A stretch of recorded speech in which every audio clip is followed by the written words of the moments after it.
Science, technologie et expérience, c'est la Minute IA de Fentech, votre rendez-vous scientifique hebdomadaire qui aborde toutes les différentes thématiques de l'intelligence artificielle. La Minute IA a pour but de démocratiser et démystifier l'intelligence artificielle. Alors en ce début d'année, je vous propose de faire juste ça. Vous aurez, j'espère, appris quelque chose ou retenu quelques faits sympathiques à répéter à vos collègues à la rentrée. Même si l'on entend de plus en plus parler de l'IA ces dernières années, elle n'est en fait pas nouvelle. Sa création date en fait des années 50. Alan Turing est considéré comme le père de l'IA, ayant investi dans un test basé sur la conversation naturelle avec une machine. Aujourd'hui, l'IA est présente un peu partout.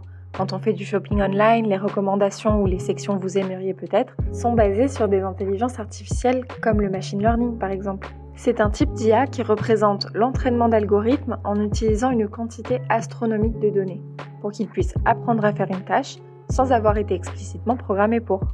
Selon des experts, la productivité pourrait être améliorée de 40% environ grâce à l'utilisation de l'IA. D'autres pensent même que l'IA a le potentiel de dépasser l'intelligence humaine, ce qui soulève de nombreuses questions éthiques et philosophiques.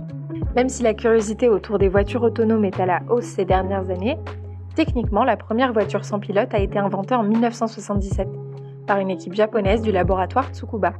Et les voitures sans pilote sont autorisées en Europe depuis mars 2016. Le premier robot doté d'intelligence artificielle s'appelait Deep Blue et a été créé en 1996.